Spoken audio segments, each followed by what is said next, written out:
ರೇಣುಕಾದೇವಿಯ ಪೂಜೆ ಸಂಕಲ್ಪ ಏನು ಮಾಡಬೇಕು ಪೂರ್ಣ ವಿವರವಾಗಿ ತಿಳಿಸ್ಕೊಡ್ತಾ ಹೋಗ್ತೀನಿ. ಬರ್ರಿ. ಹುಣ್ಣಿಮೆ ದಿವಸ ತಲೆಗೆ ಎಣ್ಣೆಯನ್ನು ಹಚ್ಕೊಂಡು ಅರಿಶಿಣವನ್ನು ಹಚ್ಕೊಂಡು ತಲೆ ಸ್ನಾನವನ್ನು ಮಾಡಿಕೊಂಡು ದೇವರ ಕಟ್ಟೆ ಮೇಲೆ ರಂಗವಲಿಯನ್ನು ಹಾಕಿ, ನಿಮ್ಮ ಮನೆಯಲ್ಲಿ ರೇಣುಕಾದೇವಿ ಕುಲದೇವಿ ಆಗಿದ್ದರೆ ನಿಮ್ಮ ಮನೆಯಲ್ಲಿ ಯಾವ ರೀತಿ ಪದ್ಧತಿ ಇರ್ತದೋ ಅದೇ ರೀತಿ ಪದ್ಧತಿಯನ್ನು ಮಾಡಿರಿ.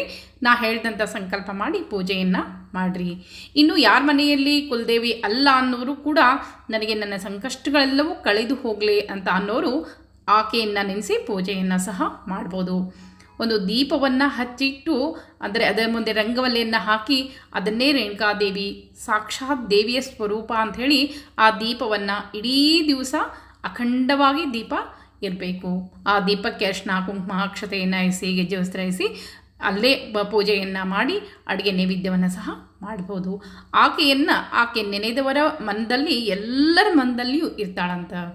ಅದಕ್ಕಾಗಿ ಎಲ್ಲರ ಮನೆಯಲ್ಲಿಯೂ ಫೋಟೋ ಇರಲೇಬೇಕು ಅಂತ ಏನೂ ಇಲ್ಲ. ನಿಮ್ಮ ಮನೆಯಲ್ಲಿ ಫೋಟೋ ಇಲ್ಲ ಅಂದರೆ ಒಂದು ದೀಪವನ್ನು ಹಚ್ಚಿಟ್ಟು ಅದರಲ್ಲಿ ದೇವಿಯನ್ನು ಸ್ಮರಣೆ ಮಾಡಿಕೊಂಡು ಪೂಜೆಯನ್ನು ಮಾಡ್ಬೋದು. ಈ ರೀತಿಯಾಗಿ ದೇವರ ಕಟ್ಟೆ ಮೇಲೆ ಸ್ವಚ್ಛವಾಗಿ ಒರೆಸಿ ಒಂದು ಮಣೆಯನ್ನು ಹಾಕಿ ದೇವರ ಫೋಟೋವನ್ನು ಇಟ್ಟು ಗೆಜ್ಜೆ ವಸ್ತ್ರವನ್ನು ಏರಿಸಬೇಕು. ಆಕೆಗೆ ಗೆಜ್ಜೆ ವಸ್ತ್ರ 20+2 ಗೆಜ್ಜೆ ವಸ್ತ್ರವನ್ನು ಏರಿಸಬೇಕು.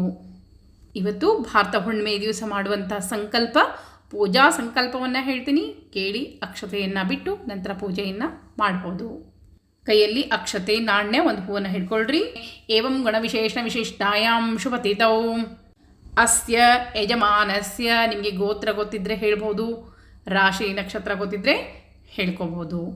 ಇಲ್ಲಾಂದರೆ ಜಾತಸ್ಯ ಇಹ ಜನ್ಮನಿ ಜನ್ಮಾಂತರೇ ಚ ಕೃತಸ್ಯ ಮಾತ್ರ ದೋಷ ಪರಿಹಾರಾರ್ಥಂ ಮಾತ್ರ ನಿಂದನ ಮಾತ್ರ ರೂಪಿ ನಾರೀ ಪ್ರತಿನಾಂ ನಿಂದನ ಮಾತ್ರ ಗಮನ ಮಾತ್ರ ಋಣ ವಿಮುಕ್ತ್ಯರ್ಥಂ ಮಾತ್ರ ಪ್ರಸಾದೇನ ಸಕಲ ದೀರ್ಘ ಆಯುಷ ಸಂತಾನ ಫಲಪ್ರಾಪ್ತ್ಯರ್ಥಂ ವಂಶ ಅಭಿವೃದ್ಧ್ಯರ್ಥಂ ಆಯುಷ್ಯ ಸಹಿತ ಸಕಲ ಅಧಿಕಾರ ಪ್ರಾಪ್ತ್ಯರ್ಥಂ ಶ್ರೀ ರೇಣುಕಾದೇವಿ ಪ್ರೀತ್ಯರ್ಥಂ ಯಥಾಶಕ್ತಿ ಯಥಾ ಜ್ಞಾನೇನ ಶ್ರೀ ರೇಣುಕಾದೇವಿ ಪೂಜಾಂ ಕರಿಷ್ಯೆ ಅಂಥೇಳಿ ನೀರು ಬಿಡಬೇಕು. ನಂತರ ಅದು ನಿರ್ವಿಘ್ನತಾ ಸಿದ್ಧ್ಯರ್ಥಂ ಮಹಾಗಣಪತಿ ಪೂಜಾಂ ಕರಿಷ್ಯೆ ಅಂಥೇಳಿ ಒಂದು ಅಡಿಕೆ ಬೆಟ್ಟವನ್ನು ಇಟ್ಕೊಂಡು ಒಂದು ತಟ್ಟೆಯಲ್ಲಿ ಅಡಿಕೆ ಬೆಟ್ಟವನ್ನು ಇಟ್ಕೊಂಡು ಅಡಿಕೆ ಬೆಟ್ಟಗೆ ಗಣಪತಿ ಅಂಥೇಳಿ ಪೂಜಾ ಮಾಡಿ ನಂತರ ನಮಸ್ಕಾರ ಗಣಪತಿ ಪೂಜೆಗೆ ಕೊಬ್ಬರಿ ಬೆಲ್ಲ ನೈವೇದ್ಯ ಎಲ್ಲ ತೋರಿಸಿ ಆಮೇಲೆ ಗುರು ಪೂಜಾ ಪರಶುರಾಮ ಪೂಜಾ ಅಂತ ಕರಿಷ್ಯೆ ಅಂಥೇಳಿ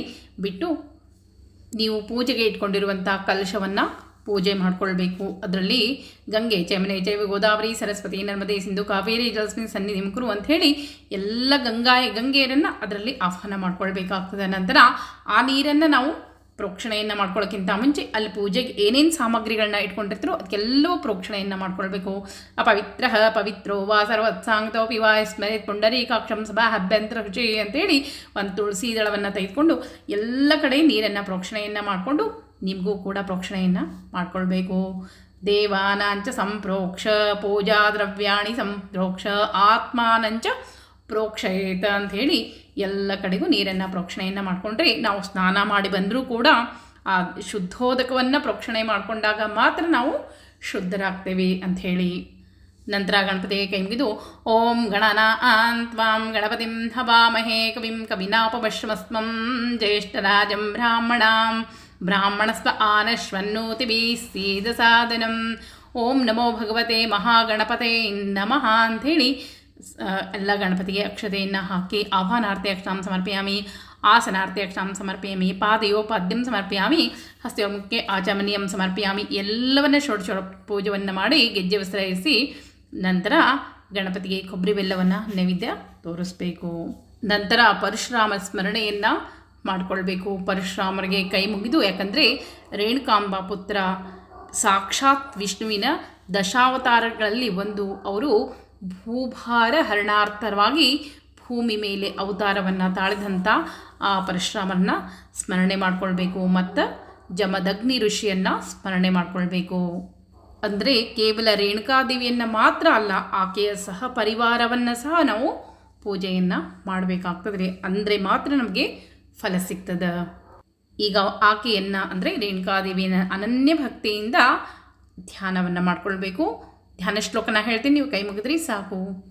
ಧ್ಯಾಯೇ ನಿತ್ಯಂ ಪೂರ್ವವೇಷು ಲಲಿತಾಂ ಕಂದರ್ಪಲಾವಣ್ಯದಾಂ ದೇವಿಂ ದೇವಗಣೈರುಪಾಸ್ಯ ಚರಣಾಂ ಕಾರುಣ್ಯರತ್ನಾಕರಂ ಲೀಲಾವಿಗ್ರಹಿಣೀ ವಿರಾಜಿತಭುಜಾಂ ಸಚ್ಚಂದ್ರಹಾಸಾದಿಭಿः ಭಕ್ತಾನಂದನಿದಾಯಿನಿಂ ಪ್ರಮುದಿತಾಂ ನಿತ್ಯೋತ್ಸವಾಂ ರೇಣುಕಾಂ. ಶ್ರೀ ರೇಣುಕಾದೇವತಾಭ್ಯೋ ನಮಃ. ಧ್ಯಾನಂ ಸಮರ್ಪಯಾಮಿ. ಆಹ್ವಾನಾರ್ಥೆ ರೇಣುಕಾಂಬಾ ಸಹಿತ ಸಹ ಪರಿವಾರಂ ಆವಾಹಯಾಮಿ. ಆಹ್ವಾನಾರ್ಥೆ ಅಕ್ಷತಾಂ ಸಮರ್ಪಯಾಮಿ. ಆಸನಾರ್ಥೆ ಅಕ್ಷತಾಂ ಸಮರ್ಪಯಾಮಿ. ಪಾದಯೋ ಪಾದ್ಯಂ ಸಮರ್ಪಯಾಮಿ. ಹಸ್ತ್ಯೋರ್ಘ್ಯಂ ಸಮರ್ಪಯಾಮಿ. ಮುಖೆ ಆಚಮನೀಯಂ ಸಮರ್ಪಯಾಮಿ. ಮಧುಪರ್ಕ ಸ್ನಾನಂ ಸಮರ್ಪಯಾಮಿ. ಪಂಚಾಮೃತ ಸ್ನಾನಂ ಸಮರ್ಪಯಾಮಿ. ನಿಮ್ಮ ಮನೆಯಲ್ಲಿ ರೇಣುಕಾದೇವಿ ವಿಗ್ರಹ ಇದ್ದರೆ ಅದಕ್ಕೆ ಪಂಚಾಮೃತ ಅಭಿಷೇಕವನ್ನು ಸಹ ಮಾಡ್ಬೋದು. ಪಂಚಾಮೃತ ಅಭಿಷೇಕಂ ಸ್ನಾನಂ ಸಮರ್ಪಯಾಮಿ. ಅರಿಶಿನ ಸ್ನಾನಂ ಸಮರ್ಪಯಾಮಿ. ಅರಿಶಿಣವನ್ನು ಸ್ವಲ್ಪ ನೀರಲ್ಲಿ ಹಾಕಿ ಗಂಧವನ್ನು ಹಾಕಿ ಆ ಒಂದು ನೀರಿನಿಂದ ಅಭಿಷೇಕವನ್ನು ಮಾಡಬೇಕು. ಗಂಧೋದಕ ಸ್ನಾನಂ ಸಮರ್ಪಯಾಮಿ. ನಂತರ ಶುದ್ಧೋದಕ ಸ್ನಾನಂ ಸಮರ್ಪಯಾಮಿ ಅಂಥೇಳಿ ಎಲ್ಲ ಆದಮೇಲೆ ಮೊದಲು ಮಧುಪರ್ಕ ಸ್ನಾನ ಇರ್ತದೆ, ಆಮೇಲೆ ಪಂಚಾಮೃತ ಸ್ನಾನ ಇರ್ತದೆ, ಅರಿಶಿನ ಸ್ನಾನ ಇರ್ತದೆ, ಕುಂಕುಮ ಸ್ನಾನ ಇರ್ತದೆ, ಗಂಧೋದಕ ಸ್ನಾನ ಇರ್ತದೆ, ಕೊನೆಗೆ ಶುದ್ಧೋದಕ ಸ್ನಾನ ಇರ್ತದೆ. ಇಷ್ಟೆಲ್ಲ ಆದಮೇಲೆ ವಸ್ತ್ರಂ ಸಮರ್ಪಯಾಮಿ ಅಂಥೇಳಿ ದಿವ್ಯ ವಸ್ತ್ರಂ ದ್ವಯಂ ದೇವಿ ವಲ್ಕಲಾ ಜೀನಧಾರಿಣಂ ಸಮರ್ಪಯಾಮಿ ದೇವೀಶಿ ಪ್ರೀತ್ಯರ್ಥಂ ಪ್ರತಿಗೃಹತಾಂ ಅಂಥೇಳಿ 22+2 ಗೆಜ್ಜೆ ವಸ್ತ್ರವನ್ನು ಆಕೆಗೆ ಏರಿಸಬೇಕು. ನಂತರ ಆಕೆಗೆ ಅಕ್ಷತೆಯನ್ನು ಹಾಕಿ ಉಪವೀತಂ ಸಮರ್ಪಯಾಮಿ. ಹರಿದ್ರಾಂ ಅಂದರೆ ಅರಿಶಿಣವನ್ನು ಏರಿಸಬೇಕು, ಗಂಧವನ್ನು ಏರಿಸಬೇಕು, ಅರಿಶಿಣವನ್ನು ಏರಿಸಬೇಕು. ಹರಿದ್ರಾಚೂರ್ಣ ಮೇತದ್ವಿ ಸ್ವರ್ಣವರ್ಣಂ ಮನೋಹರಂ ಜಮದಗ್ನ್ಯಾಂ ದಯಾಲೋತ್ವಂ ಗ್ರಹಾಣ ಭೀಷ್ಮದಾಯಕ ಅಂಥೇಳಿ ಅರಿಶಿಣವನ್ನು ಏರಿಸಿ ಸರ್ವಮಂಗಲ ಮಾಂಗಲ್ಯೆ ಶಿವೆ ಸರ್ವಾರ್ಥ ಸಾಧಿಕೆ ಶರಣ್ಯೆ ತ್ರಯಂಬಿಕೆ ದೇವಿ ನಾರಾಯಣೇ ನಮೋಸ್ತುತೆ ಅಂಥೇಳಿ ಕುಂಕುಮವನ್ನು ಇರಿಸಬೇಕು. ನಂತರ ಇನ್ನೊಂದು ಸಲ ಗಂಧವನ್ನು ಸುಗಂಧಂ ಸಹ ಕಸ್ತೂರಿ ರೋಚನಂ ಕುಂಕುಮಾನ್ವಿತಂ ವಿಲೇಪನಂ ಸುರಶ್ರೇಷ್ಠಂ ಪ್ರೀತ್ಯರ್ಥಂ ಪ್ರತಿಹತಾಂ ಅಂಥೇಳಿ ಗಂಧವನ್ನು ಏರಿಸಿ ಅಕ್ಷತೆಯನ್ನು ಹಾಕಬೇಕು. ನಂತರ ನೀವು ಏನೇನು ಹೂಗಳನ್ನು ತಂದಿರ್ತೀರೋ, ಆಕೆಗೆ ಮಲ್ಲಿಗೆ ಹೂ ಅಂದರೆ ಇಷ್ಟ, ಹಳದಿ ಹೂಗಳಂದರೆ ಇಷ್ಟ, ಆಕೆಗೆ ಎಲ್ಲ ತರಹದ ಹೂಗಳಿಂದ ಅಲಂಕಾರವನ್ನು ಮಾಡಬೇಕು. ಕೇತಕಿ ಮಲ್ಲಿಕಾ ಜಾಜಿ ಯೂದಿಕಾ ಮಲ್ಲಿಕಾ ನಂದ್ಯಾವರ್ತಂಚ ದತ್ತೂರಂ ಪದ್ಮಪುಷ್ಪಾಣಿ ಚ ಅರ್ಪಯೇ ಅಂಥೇಳಿ ಆಕೆಗೆ ಎಲ್ಲವನ್ನ ಹೂಗಳನ್ನ ಏರಿಸಬೇಕು. ಆಭರಣಂ ಸಮರ್ಪಯಾಮಿ ಅಂಥೇಳಿ ಆಕೆಗೆ ಏರಿಸಿ ಧೂಪ ದೀಪವನ್ನು ಮಾಡಬೇಕು. ನಂತರ ಆಕೆಗೆ ಅಡಿಗೆ ನೈವೇದ್ಯವನ್ನು ಮಾಡಬೇಕು.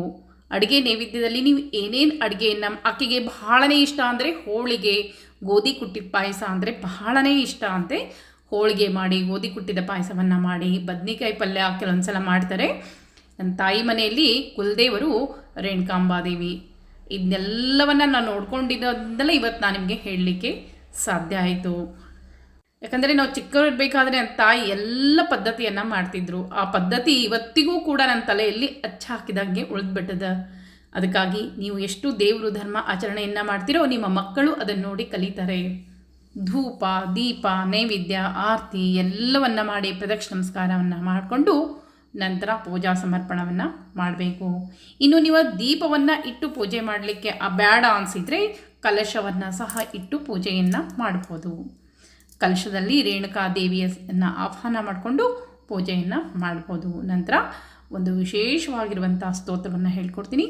ಆ ಸ್ತೋತ್ರವನ್ನು ನಾಳೆ ತಪ್ಪದೇ ರೇಣುಕಾದೇವಿ ನಿಮ್ಮೆಲ್ಲ ಸಂಕಷ್ಟಗಳನ್ನ ದೂರ ಮಾಡ್ತಾಳೆ.